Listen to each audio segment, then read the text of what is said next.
Coucou, je vous retrouve enfin pour vous parler de la carte du pendu.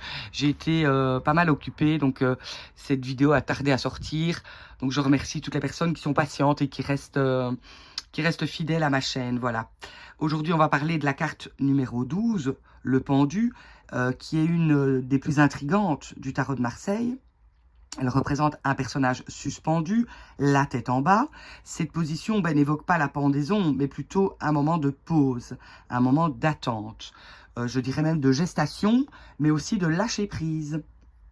Cette carte peut, entre autres, évoquer la symbolique de la grossesse, plus précisément un fœtus suspendu entre ciel et terre, attendant sa naissance, tout en étant relié par le cordon ombilical à sa mère. D'ailleurs, le personnage est entouré par deux arbres qui symbolisent ses racines, lignés de la mère d'un côté, du père de l'autre. On peut observer que ces branches coupées sont rouges et saignent, ce qui peut évoquer une ou plusieurs situations difficiles vécues par ses parents ou ses grands-parents. Il peut s'agir de maladies, d'abus, de névroses ou de secrets honteux qui le laissent pendu, impuissant ou sacrifié. Et oui, notre personnage est parfois consciemment ou inconsciemment le souffre-douleur, involontaire ou invisible, des déboires de sa famille. Pourtant, il sera attaché à la sienne, car la corde qui le maintient symbolise son attachement à une cause ou à quelqu'un. Au premier abord, il paraît reclus et indifférent, mais les liens qu'il crée avec les personnes qu'il aime sont forts et solides. En amour ou en amitié, son engagement est presque indéflectible. C'est une personne fidèle et dévouée, le pendu. Implicitement, le fait d'être suspendu le place sûrement dans l'inconfort financier. S'il mettait de l'argent dans ses poches, celui-ci glisserait. Mais heureusement, il n'est pas là pour accumuler les richesses matérielles. Il est de nature désintéressée.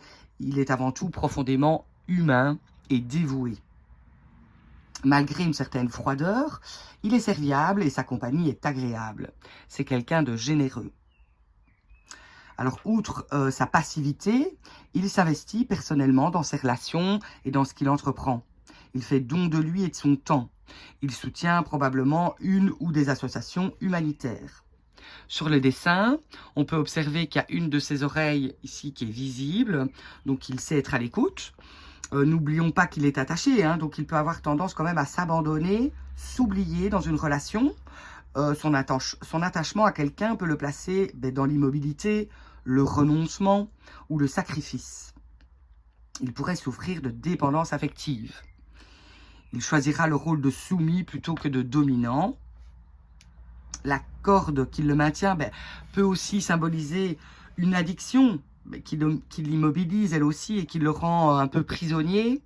Il se met la tête à l'envers, ça peut parler à certaines personnes. D'ailleurs, il peut s'agir de toutes sortes de dépendances, comme celle au jeu, à l'alcool ou au cannabis. D'ailleurs, si on regarde bien le dessin, il y a de l'herbe, il est entouré par de l'herbe. La position inversée du personnage nous dit qu'il voit aussi les choses autrement. Il a une manière de penser bien particulière. C'est quelqu'un qui est ouvert à la spiritualité. Il pourrait développer des capacités de médium, notre pendu. Dans ce cas, c'est son corps qui pourrait lui servir de pendule pour canaliser des informations. Il s'intéresse à la psychologie, à la généalogie, à la sophrologie également.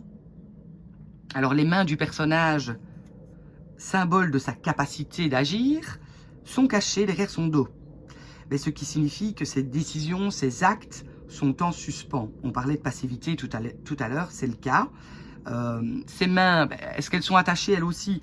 On ne le sait pas. Il les a peut-être planquées volontairement. Donc il y a deux possibilités d'interprétation qui s'offrent à nous. Soit il ne sait pas agir, soit il ne veut pas agir, plutôt parce qu'il ne sait pas comment s'y prendre. Il préfère s'abstenir, il a besoin de temps. D'ailleurs, il est suspendu, on voit tic-toc.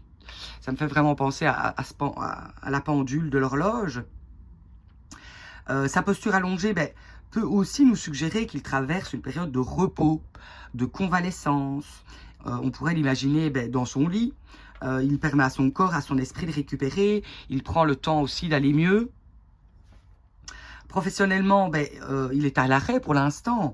Par exemple, en chômage technique, sous certificat médical ou en pause carrière. Il pourrait travailler bénévolement si la cause lui tient suffisamment à cœur. En tout cas, il se donne le temps de vivre. On pourrait se demander dans quelle mesure, donc, il n'est pas suspendu volontairement. Après tout, il n'est pas attaché que par un seul pied. Et puis, le nœud ici qui maintient la cordelette semble pouvoir se défaire assez facilement. La position de ses jambes rappelle un peu celle de l'empereur, la carte numéro 4. L'une est tendue, l'autre pliée. Mais le croisement des jambes de l'empereur est dynamique. Une jambe devant prête à passer à l'action. Le pendu, au contraire, plie une jambe derrière l'autre pour mieux s'immobiliser durant sa pause. Donc, il a décidé de prendre son mal en patience, malgré une notion d'épreuve. D'ailleurs, l'expression de son visage est calme, presque sereine. Il ne semble pas si mal à l'aise que ça dans le fait d'être immobilisé. Disons qu'il garde son self-control.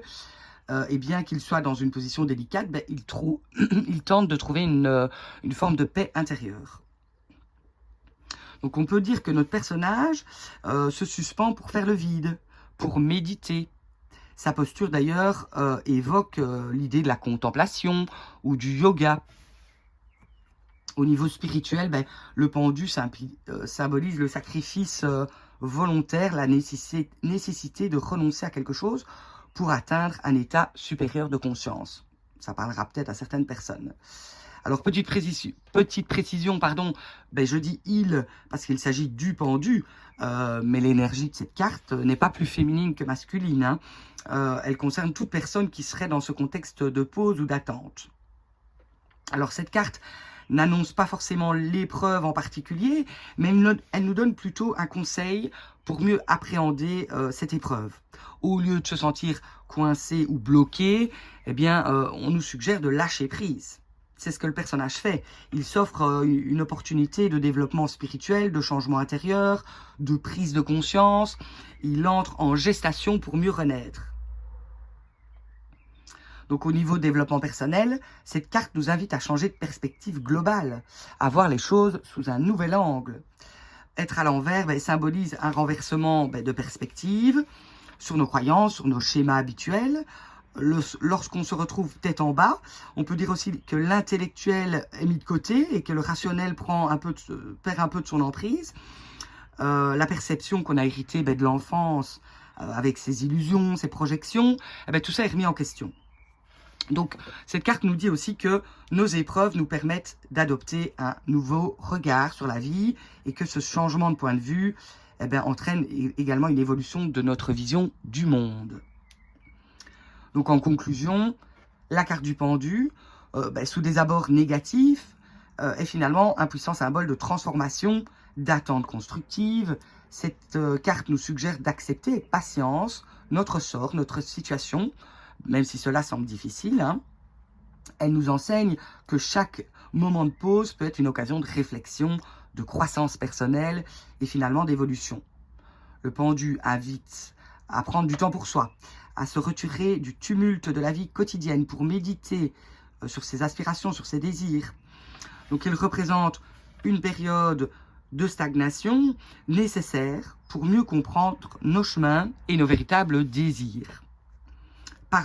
Paradoxalement, bien que la carte évoque une certaine immobilité, elle peut également symboliser une sorte de libération des contraintes.